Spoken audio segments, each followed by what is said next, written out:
nós vamos abordar o tema que intitulamos O Sono dos Discípulos. Ficará mais claro à medida que nós caminharmos nesse trecho do Evangelho, um trecho muito bonito, muito significativo, dentre o elenco dos ensinos do Cristo para nós, para a humanidade. Gostaríamos de iniciar mostrando um cenário que foi pintado pelo espírito Irmão X, pelo espírito Humberto de Campos, na obra Boa Nova, psicografada pelo Francisco Cândido Xavier, quando ele faz um relato da derradeira refeição de Jesus com seus discípulos, com seus amigos, um cenário ali da Santa Ceia. Então, esse espírito registrou o seguinte: depois do ato de humildade extrema, de lavar os pés de todos os discípulos, Jesus retomou o lugar que ocupava à mesa do banquete, singelo, e antes de se retirarem, elevou os olhos ao céu e orou assim, fervorosamente, conforme relata o Evangelho de João.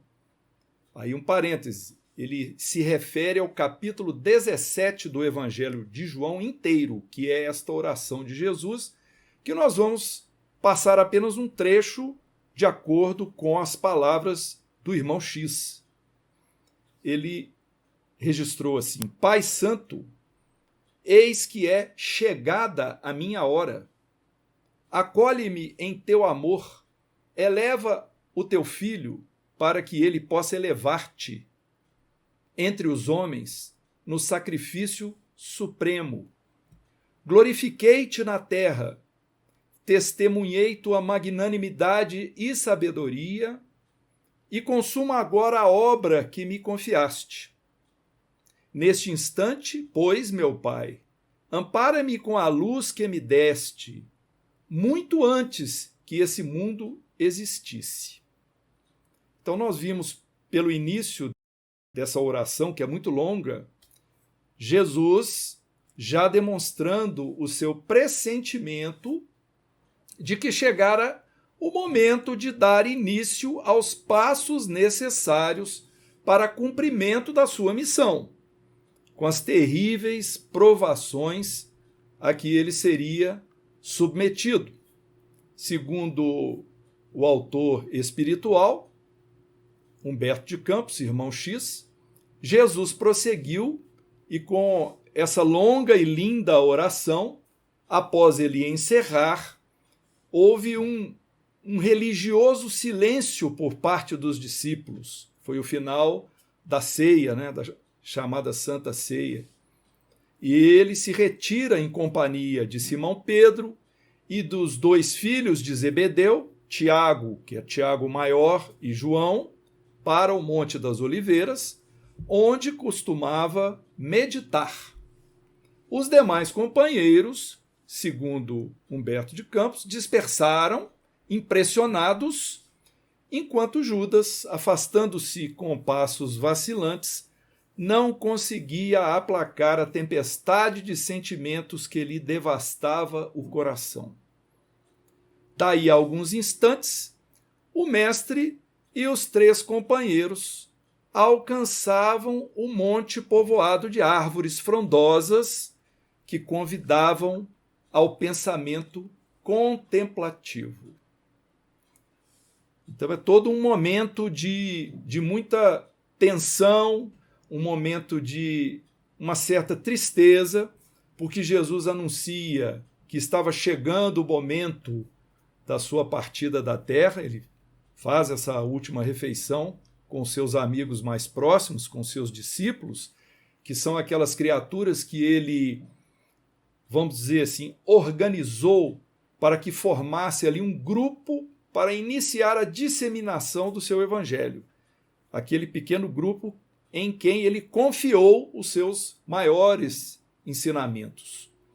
Então, o trecho dos evangelhos que nós vamos abordar agora, que é já exatamente a passagem dessa oração feita em seguida lá no Monte das Oliveiras, no chamado Getsemane, porque nós intitulamos o sono dos discípulos, pelo motivo que veremos, mas esse trecho também é conhecido como a oração no horto, a oração no jardim ou a oração no Getsemane. E nós encontramos esta passagem com maiores ou menores detalhes em todos os evangelhos, nos 4 evangelhos. Mas, para fim da nossa leitura, nós vamos acompanhar a descrição conforme Mateus. Então, vamos pedir a atenção dos irmãos, das irmãs, e vamos fazer a leitura. Está em Mateus, no capítulo 26, dos versículos 36 a 46. Então chegou Jesus com eles a um lugar chamado Getsemane e disse a seus discípulos: assentai-vos aqui enquanto vou ali orar. E levando consigo Pedro e os 2 filhos de Zebedeu, começou a entristecer-se e a inquietar-se. Então lhes disse: triste está a minha alma até a morte. Ficai aqui e ficai acordados comigo. E indo um pouco mais adiante, prostrou-se sobre o seu rosto, orando, e disse: meu Pai, se é possível, afasta de mim esse cálice. Todavia não seja como eu quero, mas como tu queres. E voltando para os seus discípulos, achou-os adormecidos. E disse a Pedro: então, nem uma hora pudeste velar comigo? Vigiai e orai, para que não entreis em tentação. Na verdade, o espírito está pronto, mas a carne é fraca. E indo 2ª vez orou, dizendo: meu Pai, se isto não pode passar sem que eu beba, faça-se a tua vontade. E voltando, achou-os outra vez adormecidos, porque os seus olhos estavam pesados. E deixando-os de novo, foi orar pela 3ª vez, dizendo as mesmas palavras. Então chegou junto aos seus discípulos e disse-lhes: dormis agora e repousais? Eis que é chegada a hora, e o Filho do Homem será entregue nas mãos dos profanos. Levantai-vos, partamos, eis que chegou o que me entrega. Muito bem, então inicia-se assim o primeiro ato do drama da crucificação, no qual Jesus terá de enfrentar solitário duras provas para o cumprimento da sua missão na terra. Ele, espírito, no patamar de Cristo. Devemos compreender isso com bastante entendimento, que o homem Jesus, a personalidade Jesus, se manifestava-se como essa pessoa, como qualquer um de nós, mas era impulsionado, mobilizado por um espírito de patamar crístico, ou seja, o Cristo, o espírito puro, um espírito hiper elevado em termos de progresso, progressão espiritual. Entre os evangelistas, somente o evangelista João identifica que o local onde Jesus entrara com seus discípulos tratava-se de um jardim. Isso está em João 18, versículo 1. É provável que fosse uma propriedade particular, um sítio isolado para o qual Jesus tinha livre acesso, e Mateus e Marcos identificam o nome desse local, Getsemane. Getsemane significa lagar de azeite. Lagar é aquela pedra imensa que moe a oliva e transforma em azeite. Então, desejoso de recolher-se em prece, Jesus orienta que os seus acompanhantes se assentem e que o aguardem. Mas acontece que, ao retornar, depois da sua oração silenciosa e isolada, percebe os discípulos dormindo. E por mais 2 vezes afasta-se e retorna, encontrando a mesma situação. Então nós acompanharemos agora alguns pormenores dessa narrativa que nós acabamos de fazer e também os seus simbolismos. nessa maravilhosa passagem, recheada de ensinos do Mestre Jesus. Então, versículo 36, ele registra: assentai-vos aqui enquanto vou ali orar. Ora, o homem Jesus desejava buscar na oração, na conversa íntima com o Pai, com Deus, as forças necessárias para ele conseguir lidar com essas dificílimas etapas que ele teria que enfrentar, porque, naturalmente, Jesus conhecia as provações às quais seria submetido, mesmo antes de encarnar na Terra. Por isso, busca um ambiente propício à prece, onde ele pudesse se manter mais a sós, que seria mais aconselhável para o momento da oração. E nós podemos afirmar com muita tranquilidade que esse foi um dos grandes legados do Mestre à humanidade. Esse ensino do precioso valor da oração, que é o alimento fortalecedor para a nossa alma nos momentos de dificuldades pelos quais todos nós passamos, e a necessidade de se buscar, dentro do possível, o isolamento para nós realizarmos a nossa prece, a nossa comunicação com o divino, para facilitar a concentração. Nós gostaríamos de recordar um versículo de O Sermão do Monte, que está em Mateus, capítulo 6, versículo 6. Mas tu, quando orares, entra no teu aposento e, fechando a tua porta, ora a teu pai que está no secreto, e teu pai, que vê em secreto, te recompensará publicamente. Então, a orientação de Jesus para a prece, isso foi dito antes dele ensinar o Pai Nosso, registrou a oração do Pai Nosso no Sermão do Monte, ele deu essas instruções importantíssimas. Quando orares, entra no teu aposento.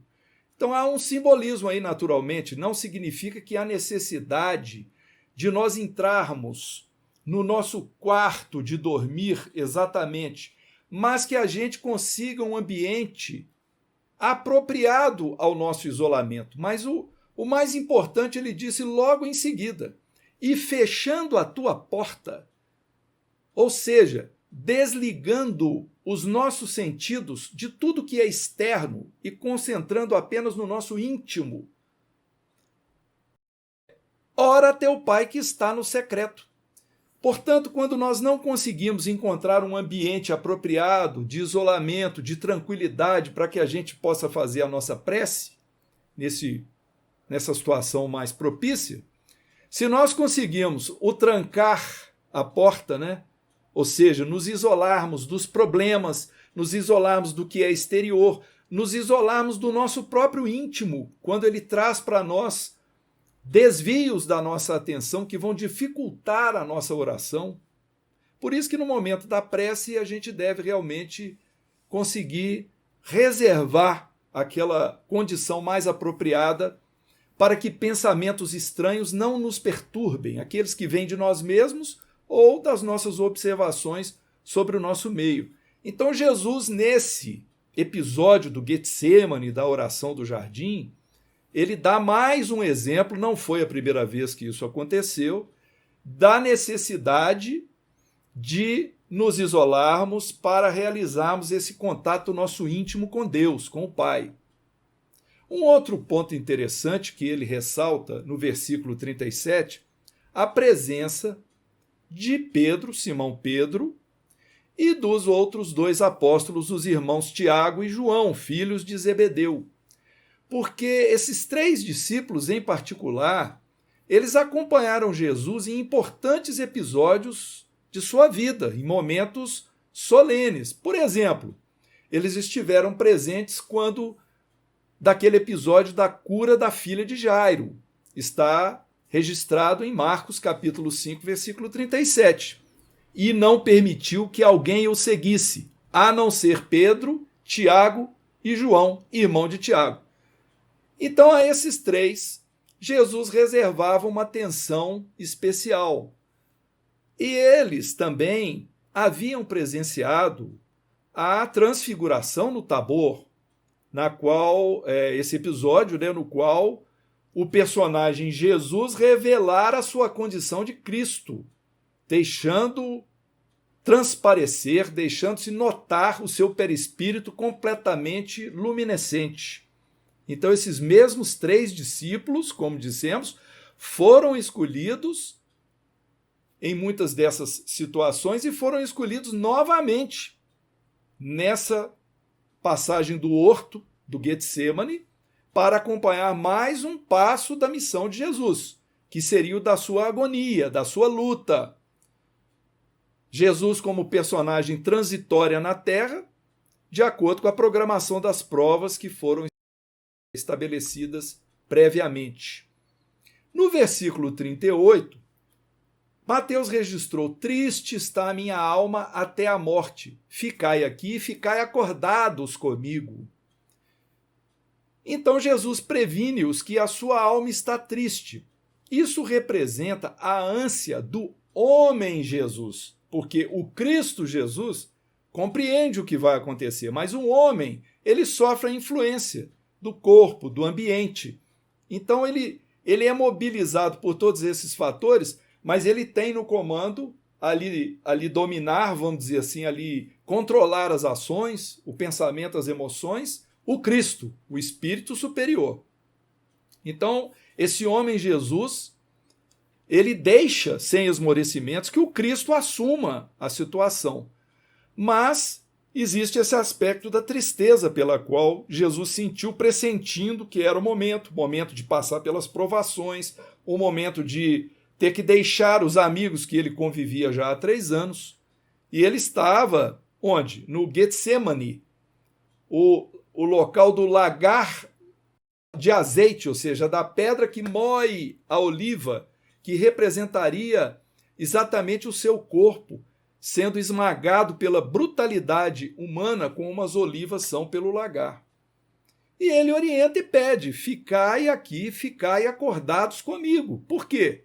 Porque ele queria que esses discípulos aproveitassem esse momento do seu testemunho.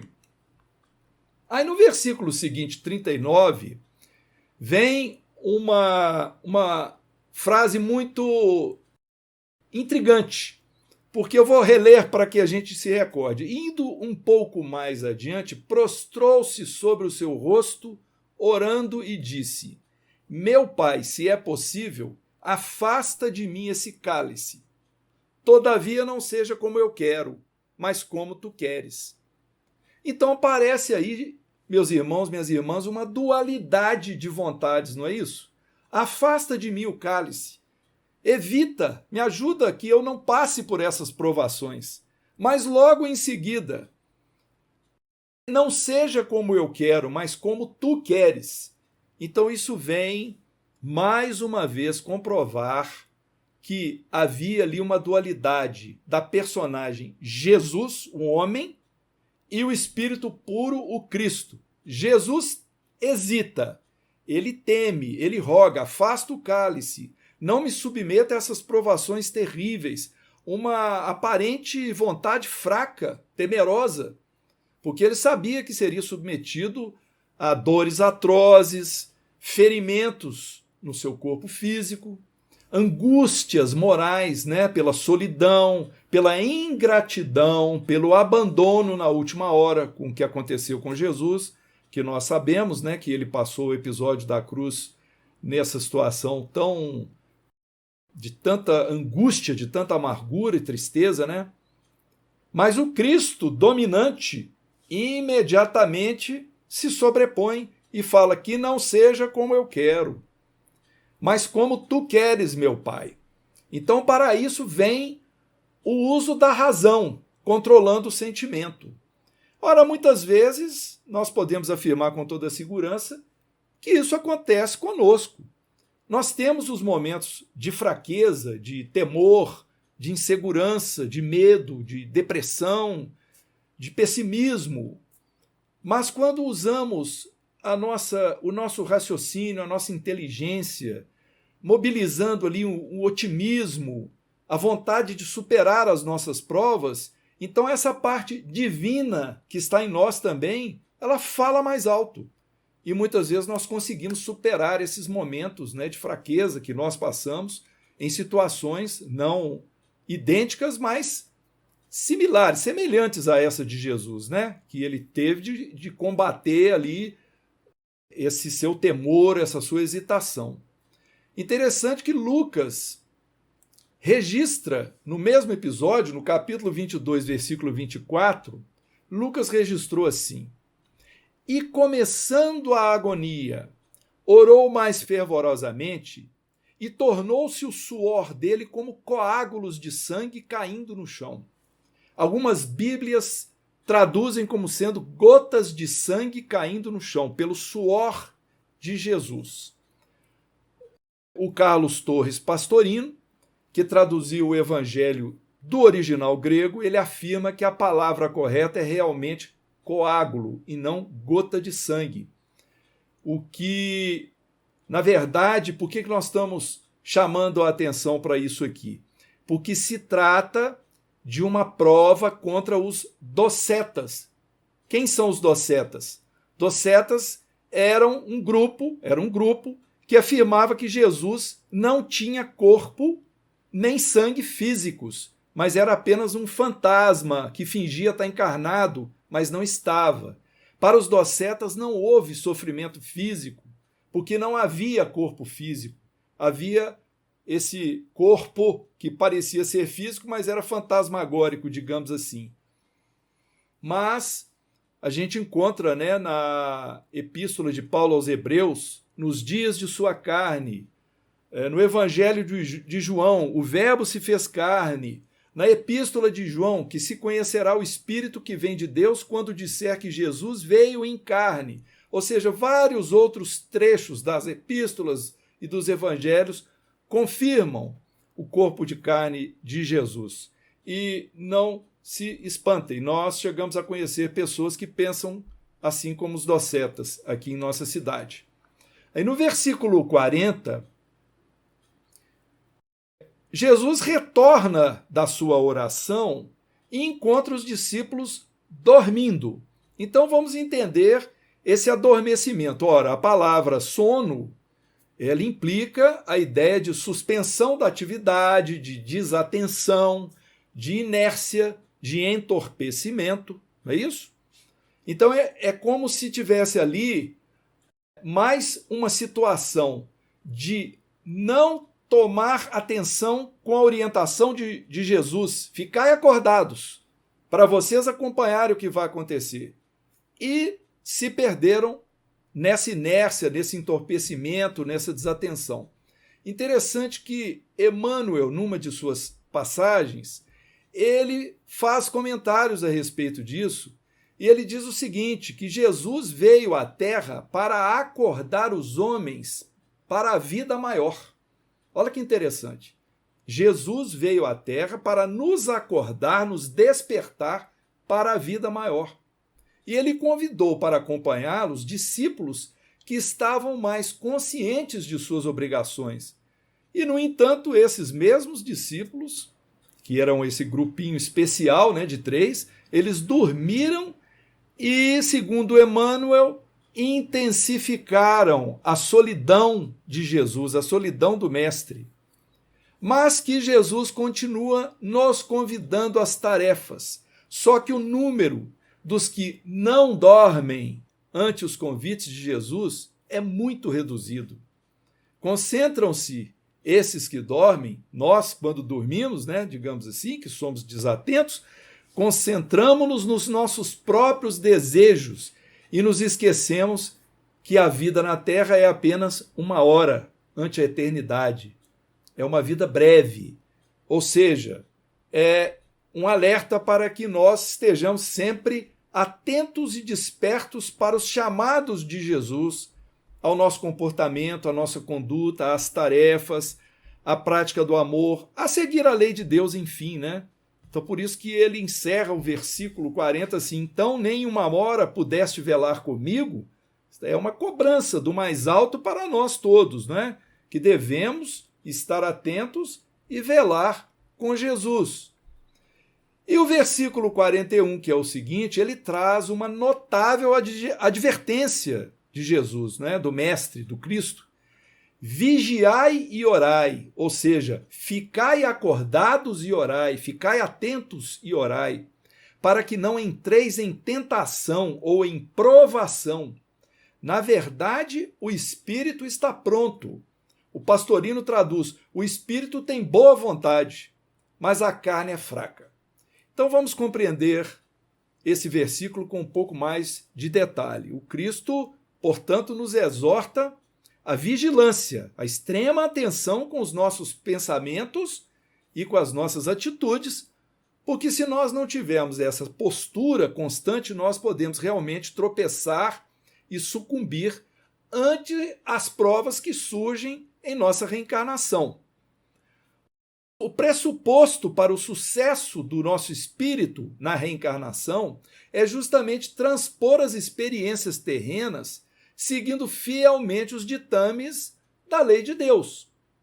E o próprio Jesus, o homem, ele orou 3 vezes nesse episódio. Ele precisou buscar essas energias por 3 vezes, demonstrando uma vontade, né, própria de sintonizar e concordar com a vontade do Pai. Apesar de que ele disse: afasta de mim o cálice, mas ele, como se diz numa expressão vulgar, enfrentou a fera e deixava que o Cristo comandasse. Mas seja feita como tu queres, a tua vontade. Então era esse Cristo que animava o seu espírito, né? Então a tentação, na verdade, ela traduz por um impulso íntimo dirigido para o nosso erro, que é originado dos nossos instintos inferiores ou pela malignidade daquilo que nos tenta. Então, um erro, um equívoco se expressa por meio de uma transgressão da lei ou de um preceito religioso ou de uma regra qualquer. Na realidade, esse desejo mais intenso, ele tem sempre origem em nós mesmos, muito embora possa ser estimulado fora de nós. É nesse sentido que o espírito André Luiz afirma. No livro Ação e Reação, ele diz assim: cada um é tentado exteriormente pela tentação que alimenta em si próprio.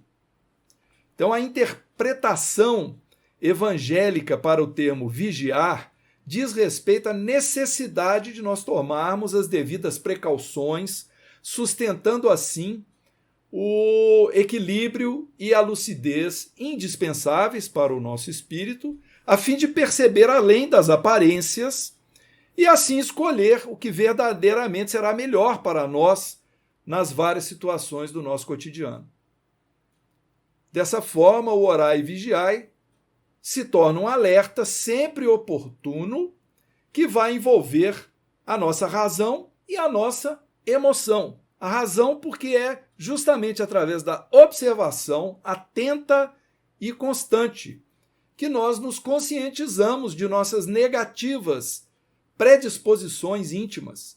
E a emoção porque ela nos ajuda a estabelecer esse contato com o mais alto, a valorizar o que é divino, especialmente através da prece, né? Uma sintonia mais intensa com Deus, com o plano espiritual superior, para que a gente possa fortalecer moralmente as nossas decisões perante as nossas dúvidas, os nossos conflitos, né?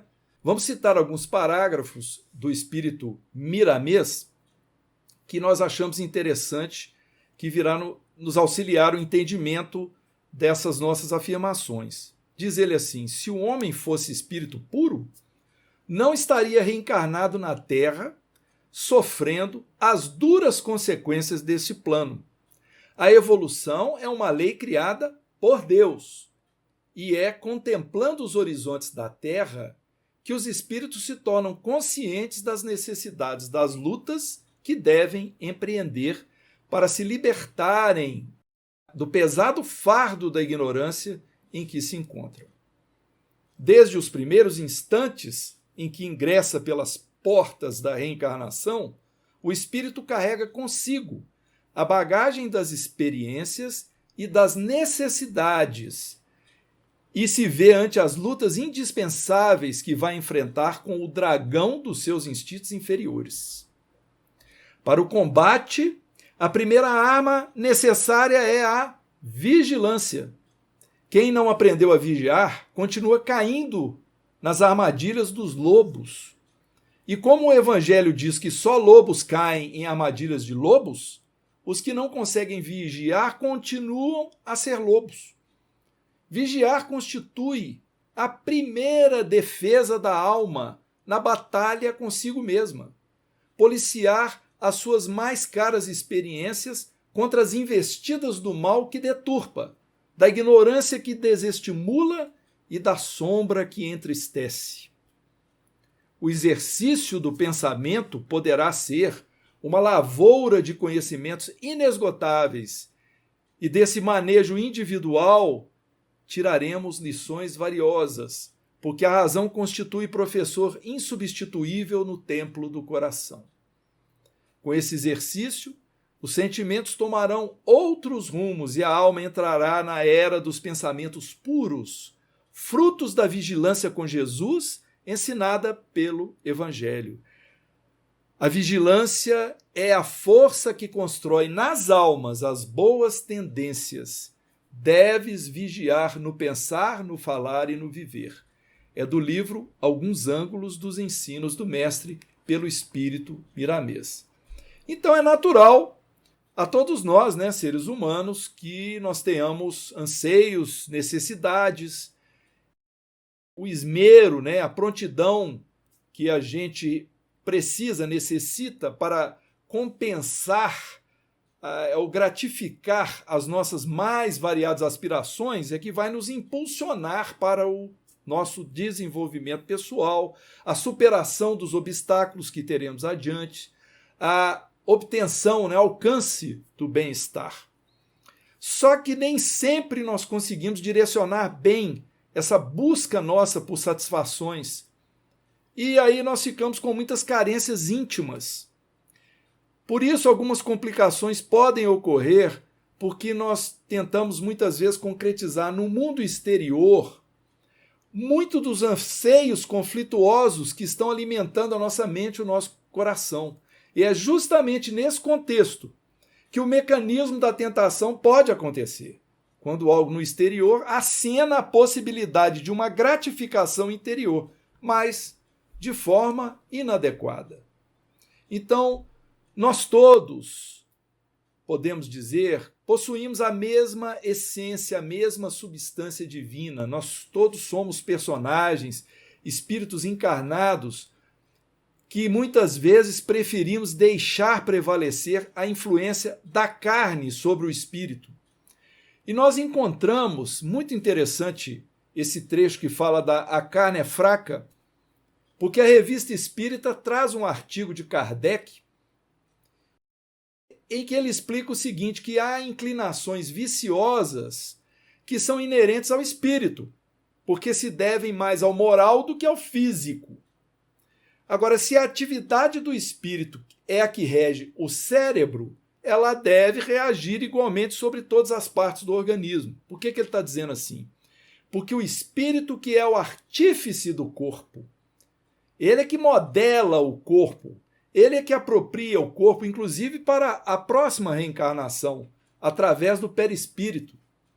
Então, o ser espiritual, ele é independente, para quem o organismo, ou seja, o corpo, não passa de um meio de sua manifestação, assim como o piano é um instrumento da manifestação do pensamento do músico.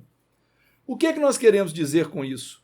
Que a carne apenas submete o espírito às provas, mas a carne não comanda o espírito. Nós jamais podemos justificar: foi culpa do corpo, foi culpa dos meus desejos, foi culpa dos meus instintos carnais, porque o espírito, pelo raciocínio, pela vontade, ele tem que dominar esse chamamento dos interesses carnais, dos interesses materiais, podemos dizer assim.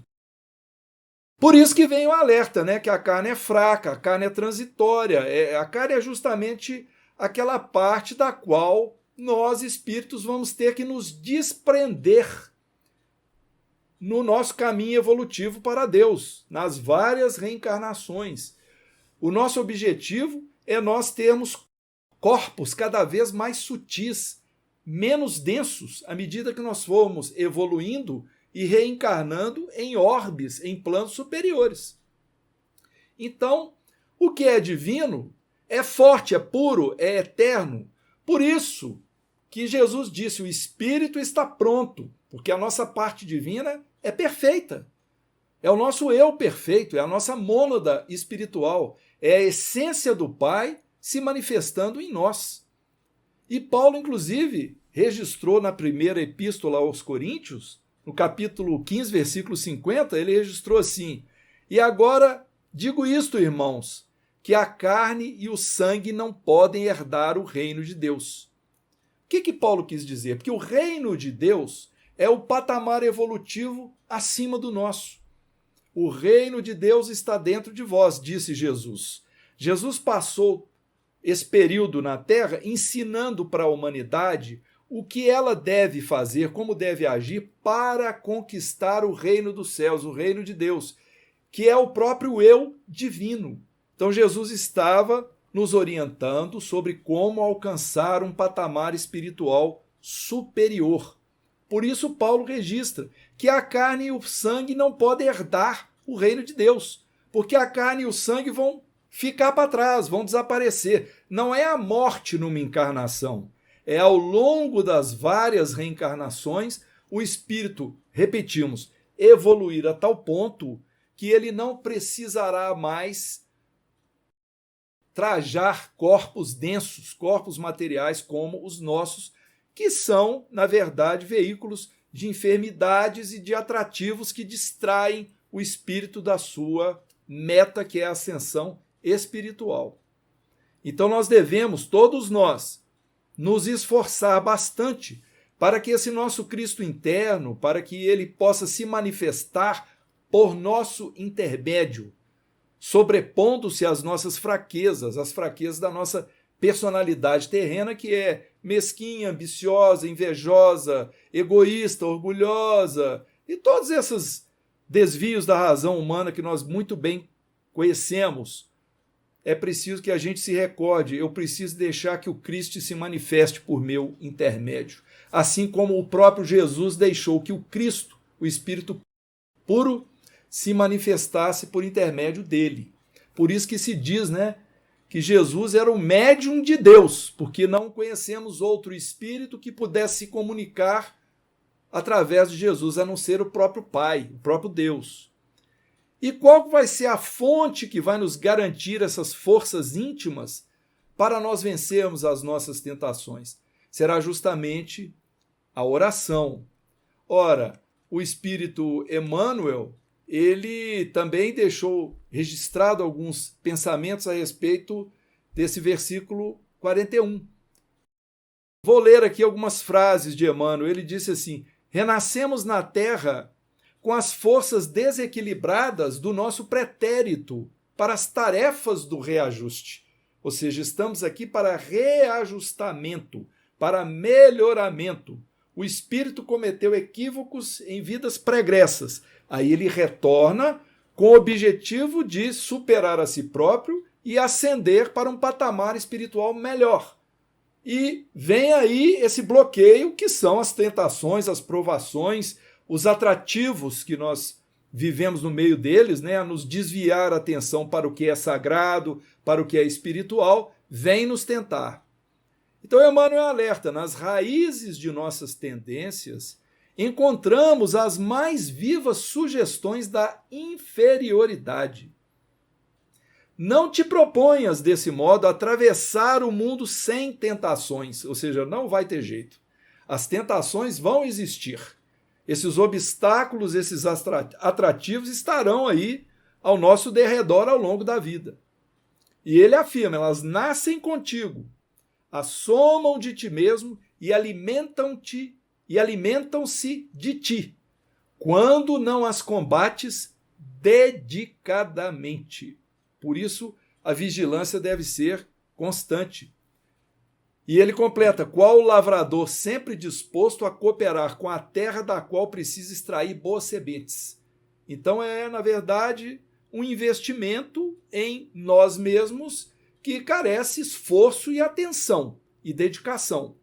Assim como Jesus exemplificou, retornando para orar, foi uma vez, voltou mais 2 vezes, 3 vezes ali, fazendo a oração e buscando inspiração no Pai para poder ganhar forças e enfrentar, a sua missão. Então Emmanuel prossegue: caminhar do berço ao túmulo sob marteladas da tentação é natural. Afrontar obstáculos, sofrer provações, tolerar antipatias gratuitas e atravessar tormentas de lágrimas são vicissitudes lógicas da experiência humana. Mas aí ele vai fazer uma frase aqui que é o arremate, que é a que a gente deve guardar. Diz assim: mais vale chorar sob os aguilhões da resistência que sorrir sob os narcóticos da queda. Ou seja, a queda seria buscar a porta larga, a porta das facilidades, entregar-se aos vícios carnais e morais. São as facilidades. Isso irá promover a queda do espírito nas encarnações seguintes. Terá de voltar com fardos pesados a vencer, muitas vezes em corpos defeituosos, em situações completamente desfavoráveis e difíceis para a sua ascendência. Então, por isso, é preferível sofrer agora, como ele diz, com os aguilhões, mas ser resistente através da vigilância, não cair no sono dos discípulos, do que sorrir muito agora e depois se arrepender, não é? E no versículo 43, porque o 42 é apenas Jesus repetindo: meu Pai, se isso não pode passar sem que o beba, faça-se a sua vontade, o Cristo se manifestando, né? Então, chega aqui o 43, e vindo de novo, encontrou-os dormindo, pois os olhos deles estavam pesados. Queremos comentar sobre isso. Isso foi Mateus. Mas Marcos, no capítulo 14, versículo 40, que também descreve o trecho, ele escreve da seguinte forma, esse versículo: e vindo novamente encontrou-os dormindo, pois seus olhos estavam pesados e não sabiam o que responder-lhe. Então os evangelistas esclarecem que os olhos estavam assim por causa da tristeza, chorando, dormindo, natural, né? Que isso aconteça conosco. Mas há um ponto que nós podemos também salientar, que é a perda de fluidos magnéticos, a doação fluídica do corpo e do perispírito, que causa também essa prostração e essa condição de nós ficarmos com os olhos pesados e cansados. E o interessante é que o mesmo aconteceu no episódio da transfiguração, onde estavam esses 3 discípulos, Pedro, Tiago e João. Lucas registrou lá no capítulo 9, versículo 32, no episódio da transfiguração, Pedro e seus companheiros estavam oprimidos de sono, mas conservavam-se despertos. Lá foi justamente esse momento de muita doação fluídica, porque muitas vezes o fenômeno, né, do efeito físico, da materialização, para quem estuda esses assuntos mais científicos do espiritismo, compreende que exige a presença de médiuns de efeitos físicos, onde há muita doação de ectoplasma, de fluidos que vêm do perispírito e do corpo físico. Então, no contexto dos acontecimentos, essa grande perda de substância ectoplasmática, unida à tristeza da hora, né, daquele momento, essa tensão opressiva, uma expectativa dolorosa, não deixaram,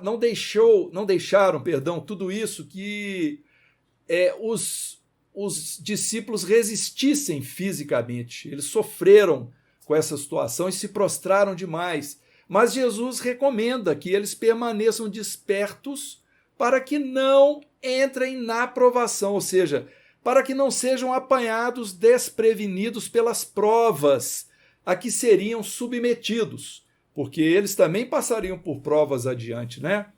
Então os discípulos não oraram com Jesus, ficaram apenas adormecidos, desatentos. Então, nesse momento, né, momentos como esse, é indispensável que nós tenhamos um dinamismo, uma atividade, não a passividade, um relaxamento no sono, porque o espírito, se ele tem boa vontade, a carne é frágil e pode fazer o espírito sucumbir. Aí nós chegamos, então, no versículo 45.